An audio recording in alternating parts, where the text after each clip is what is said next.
Well, UFC Fight Night 82 is officially in the books. The highlight, it's a no-brainer. Stephen Wonderboy Thompson knocked out Johnny Hendricks in the very first round. His best performance as an MMA fighter, 100%. He continues to impress. And all of a sudden, we have a new contender in the 170-pound division. Hello again, everyone. I'm Ariel Helwani in Las Vegas. That is the man in the hat, Chuck Mindenhall. This is our post-fight wrap-up. Chuck, what can you say about that performance? I feel like we were standing right here when he did the same to Jake Ellenberger back in July. That was even more impressive. That's former champion Johnny Hendricks. How do you put into words? Well, I'll tell you what, we talked about on the preview show that this is his big spot, I thought, to kind of go up against a guy who's been, he's been a champion. He's still in that number 2 spot right there in contendership. And he went out there and finishes him, something that's never been done to Johnny Hendricks in the first round, and really fought his fight. I mean, the whole time he was, dictating the tempo. He was keeping the space right where he wanted him, just teeing off on him. With a full array of his arsenal, which is exactly, I think, what he needed to showcase. So many times wrestling will trump something like that because it catch a leg, send him to the mat. That's kind of the way you sort of envision these fights. But I thought he executed all of his striking arsenal perfectly, and boom, he got him on the fence, and he's hit him with a spinning. He hit a spinning fist, I think it was, and then and got him on the fence, and he just put him away. It was a really impressive thing, and he's talking about a title shot. If you look at it like he's leapfrogging Johnny Hendricks, I guess he has a good case at this point. I ran into Joe Silva, UFC matchmaker extraordinaire Joe Silva, after the fight, and he called it a work of art, and I actually think that's the best way to describe it. That was beautiful to watch. It reminded me, to some degree, of Holly Holm versus Ronda Rousey. He was hitting everything perfectly, and just the kicks and the way he uses his distance and range and uses punches and kicks to his advantage and really befuddled Johnny Hendricks out there. It was just a beautiful thing to watch. Thoroughly enjoyed it. Yeah, it's like he's inviting a target to move forward from this angular sort of sideways position and just teeing off, and not just with this leg, but he's hitting him with both legs. Really fun. And when you see that sort of thing, I mean, we cover mixed martial arts. When you think of martial arts, you sort of think of that. That's what that comes to your mind, is guys who can use their kicks, they can use their strikes, they can set things up in space like that. But you see it, it's so hard to for it to play out just like that. Usually, within the clinch, the fence work, the fight goes to the ground. It can get pretty. It can slow down to a grind just depending on who's going to dictate what. But to see a guy kind of come out there and do it like he did tonight, that's what it's about. It's like when you see a certain style like that trump and other guys, and I know we heard Johnny Hendricks like, I couldn't simulate that really in my training, and now he's got to go back to the drawing board to sort of figure out how to beat him if he gets another shot. But I feel like that's what it's all about, is just confounding your opponent to that point. And you could sort of see Johnny Hendricks when he got hit early, that he was like, okay, wait a second, how do I approach this? Right. Because he was standing in the worst kind of range there for a while, and he was just getting teed off on. So great. It was just a great job. Just beautiful, like Joe Silva said. You do wonder what this means for Johnny Hendricks. I mean, as we talked about on Friday, this was a guy who was, one scorecard away from beating GSP. This is a guy who was also one scorecard away winning from beating Robbie Lawler for the second time. And now all of a sudden it feels like he's at the crossroads of his career. Changes camps, changes teams, and you wonder how he's going to rebound from all this. It's amazing how quickly things can change in this sport. And we continue to say this because obviously you're just mentioning Holly Holm and the whole Ronda Rousey thing. I mean, RDA doing it to Pettis. I feel like every time you feel like you got to beat on something, we see somebody else come out and trump, and I guess that's what the game has always been about, Given that Hendricks has that wrestling pedigree, I wouldn't have guessed that, and especially given what you were mentioning, he just hasn't lost a fight like this. Like they've always been very close, depending on how the judges sort of squint in the end. He could have won all of his fights by this point. So I know in the previous show we said, there's a chance he could get caught and he could get put down, but I have to be honest, I didn't really foresee it happening like that. I just knew that could be a possibility, just given the prowess of his striking, of Thompson's striking, but. Beautiful execution. All right, so play Mystic Mindenhall for me here. Do you think Stephen Thompson actually gets the next title shot? There are a lot of guys waiting for that. In particular, of course, Tyron Woodley, who has been campaigning very aggressively over the last month or so. And it sucks for him because, he's been waiting and not really there's done nothing to really fought in a year now. It starts to hurt him not showing up, because these guys show up and they have these big statements, like you mentioned, Wonder Boy's Ellenberger fight. I mean, he's making statements, and I feel like that goes a long way as well. People want the fresh guy that they have in their mind to go against the champ. But Carlos Condit, sort of depending on what's going on with him. You got Damian Maia out there. There's so many guys that you just, it's very difficult to say this division particularly, like, you know, Wonder Boy, you just leapfrogged everybody. I find that a little hard to imagine, but I know we were talking a little bit off camera, but if you're going to make a case for it, that's the way you do it. You got bumped into a main event, and you needed to. Let's be honest, the natives were getting a little restless out there at the arena, and I don't think too many people were digging that card, but they're going to remember that fight now, and that's going to be the thing that I think that stands out the most from this, and that's exactly what Wonder Boy needed. So he has now a claim pretty close to about anybody, I think, in the division. Yeah, and let's not forget, Maia is booked against your guy, Matt Brown, in May. But incidentally, the last guy I think who beat the Wonder Boy. Wow, Okay, UFC 145, that is correct, in Atlanta, Georgia. But it is interesting because this card obviously suffered due to the injuries. It was moved on cable television, and now you got to think that Wonder Boy Thompson actually gained a lot by that because a heck of a lot more people now saw that performance. So a beautiful win, a virtuoso performance by Wonder Boy Thompson. It is going to be interesting to see what happens to him next. Let's talk about the co-main event. Okay. Do we have to? Okay, now let's move along. No. Roy Nelson defeats Jared Rochelle. We kind of predicted it was either going to be a knockout or a rather dull affair. Roy Nelson, very frustrated afterwards, said he had 2 more rounds left in him, and he even said that Jared Rochelle wasn't a fighter. Yeah. Well, what'd you make of the fight?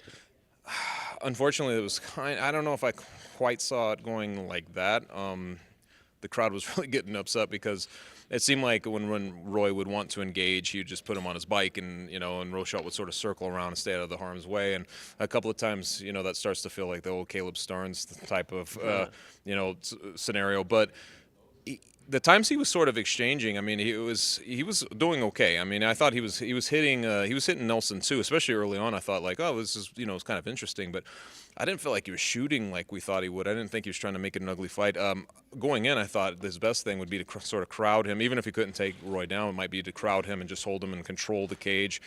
He wasn't able to do that, really. It was almost like he wanted to, just do enough and get out of the harm's way, and that's always going to be a little bit of an eyesore of a fight. Yes, and, it's going to be interesting because Rochelle was on a winning streak going into this fight, but he continues to produce these rather dull affairs. Does the UFC cut ties with him? They don't have a lot of talent at heavyweight. Do they give him another chance to build himself back up?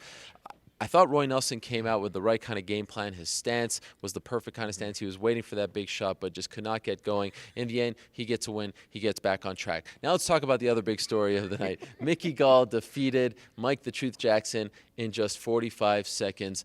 He walks in there like a vet, calm, cool, and collected, lands a big right hand, and then eventually chokes him out via rear naked choke, and now he gets CM Punk. They had a little square off. They talked a little smack. Actually, it wasn't all that much smack. Punk telling me afterwards that he was just asking him if he was having fun. It was actually a very nice question, I thought, a very respectful question. And so, all right, now we know who's going to fight CM Punk. It almost feels, and it's funny to say this, it almost feels like they couldn't have scripted it any better, right? I mean, that was perfect for the UFC. I like your adjective use there, a big right hand. It was a right hand. I saw Jackson sort of go down. Yeah, it was a weird fight. I don't know what to make of it. Honestly, yeah, you're right. I mean, it played out, I guess, the way it was sort of like you're sort of leading the canals to, be in. So it was a good fight for Gall. I thought he showcased. He didn't leave a lot of tape for Punk to study, and I feel like he's, showcased. He finished the fight. Again, the competition. You're just not. Obviously, we're not dealing in like he just beat some guy that's been around for a long time and all that stuff. But in terms of Punk, it was a little bit of a weird moment as well because I think it might have been you or somebody was asking him at the post-fight presser like, are you expecting to have to engage in this as celebrity? Like you're going to be in situations where you're going to build this fight a little bit, and you're going to have to sort of be face to face with him. And this was the first weird glimpse of that, and it was a little weird. I think that Gall is sort of being, he called for the fight. He's done everything right, but now he's, whatever he broke off to chew, he's going to have to actually chew it at this point, and we'll see how he does it. Right now, he seems like he's still a little bit the deer in headlights, and he's figuring it all out. But it'll be interesting to see what happens. I'm surprised to hear you say that because I think that he's actually handling this all very well, like a cool, calm customer. I mean, he told me on Wednesday that he always gets very nervous going into his fights, and he said afterwards that he was nervous. He didn't appear that way. I mean, let's not forget this is a guy who's 24 years old in his second pro MMA fight, and I know he wasn't fighting a world beater, but he actually seemed rather calm out there. I mean, more calm than I expected, and just everything that he put out there just seemed like this is another day at the gym for me. It could be. It also could be that we don't know what to expect from CM Punk, who has an opponent set up. So maybe it's more from that angle that I'm seeing it, where you're like, how's this going to play out? Maybe it seems awkward more from that angle, like how he's sort of handling it. I don't know. But right now, I mean, just because we've got it there, it felt a little funny. It felt a little, I wouldn't say forced, but something close to that. Bringing him in and all that. There was hardly anybody in the house at this point. It was just a little bit weird. I'm sure to get it'll pick up some steam as we go, and then I guess we'll find out. Sure, the whole thing is weird. Let's be honest. I will go on the record here, and I don't have much to work off of. I feel like Mickey Gall is going to be around. There's just something about this kid. He trains with legit guys. He's not just some kid off the street. It feels like, he's here too early. There's no doubt about that. But it feels like if they book him the right way, he'll be around. And let's not forget, he is a youngster. Punk has been through a lot in his career, almost getting to that 40 mark. This is going to be an interesting road to that fight. Okay, let's quickly touch on a couple of things. You were in attendance. You saw the vicious knockout by Diego Rivas against Noad Lahad, and it was a scary moment. It took him a while to get off the mat, Noad Lahad. He was escorted out by his longtime manager and coach, Bob Cook, and they actually had they brought in the back stretcher, and he said no to it, wanted to walk out, and then went to the hospital. They say that he's okay, no fractures in his face. But what was it like being there in person? Because I was in the back, you were there in the front row. Well, I mean, you could hear it. First of all, you could hear the contact, and it was full-fledged. A knee and momentum going against a face coming down towards it, which is always a bad situation. But just the way he went down, you could see his feet sort of curl up as he was on the ground, and that's really what we could see from where we're at on press row. And as the celebration's going on, people are walking around. You're just seeing that he's staying exactly like that. And this went on for minutes, for several minutes. And it was sort of a weird thing. All of us on press row were taking notice of this and saying, like, he's not really getting up. Usually you see a guy sort of get up and start getting his bearings back, but he was lying down there for a long time.